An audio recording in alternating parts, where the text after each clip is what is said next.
When we think about saving dying ecosystems, the instinct is usually pretty simple.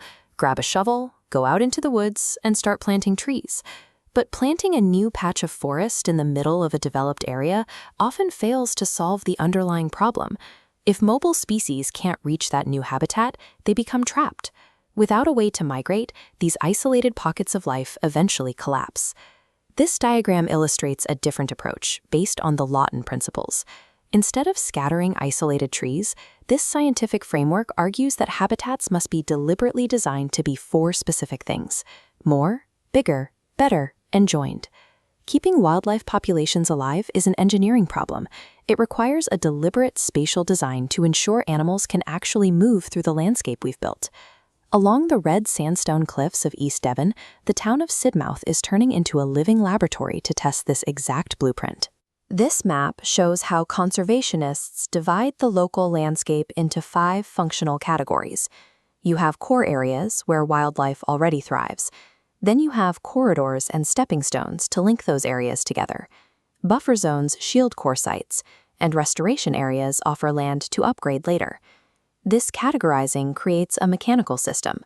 Mobile species can safely hop from a core area across developed human land using a stepping stone, arriving at a new habitat intact. Assigning a specific biological role to every acre of land provides the structural foundation needed for a regional recovery plan.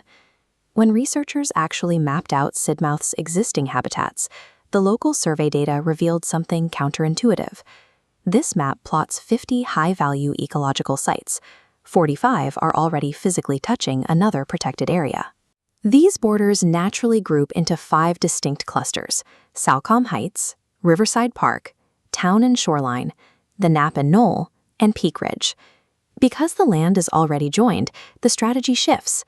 Conservationists here don't have to spend decades buying land to build new physical bridges between habitats.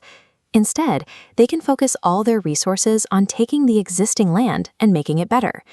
Realizing that you have a pre-connected system changes the mission. You are no longer trying to repair a broken landscape from scratch. You are stewarding a winning hand.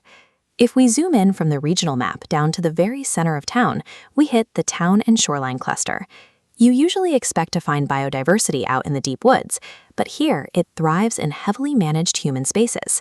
Public bowling greens, paved walkways, and even shingle beaches support a massive amount of hidden insect and microscopic life. Those public spaces perform a vital function. They act as an essential biological bridge that connects the Riverside Park network directly to the inland parklands. When you recognize that the town's recreational spaces are part of the network, human infrastructure takes on a second job. A simple seaside stroll is a walk right through a highly active conservation corridor.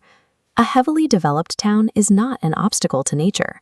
If managed as an ecological network, these public spaces become the vital link that allows the entire regional system to function as a whole. Upgrading a connected ecosystem requires massive landscape-scale infrastructure shifts.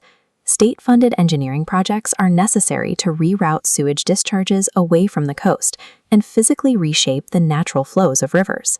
But pouring concrete and moving earth is only half the equation. Keeping that upgraded ecosystem alive day to day requires highly localized manual labor. This is where the community network steps in. Volunteers provide the physical elbow grease to weed the beach gardens, clear plastic debris from the shoreline, and pull invasive species out of the local cemeteries. Ecological recovery happens exactly at the intersection where state-level engineering meets neighborhood-level manual labor. It is easy to assume that spending a few hours picking up litter or pulling weeds is statistically insignificant when we hear about global ecological decline. Here is the math of the micro-volunteer. If 10 groups each have 10 volunteers giving 10 hours a year, that yields 1,000 hours of conservation power. Add 1 person per group and 1 extra hour each, and total output instantly spikes 20%. This compounding strength of the community network provides the fuel for the town's larger goals. With this much collective force, a 10% increase in local biodiversity becomes a realistic and achievable target. Science draws the spatial blueprint of cores and corridors. But it is the social fabric, the human community network, that acts as a real engine of recovery. Saving an ecosystem is a collective, physical effort where every single individual has a vital role to play.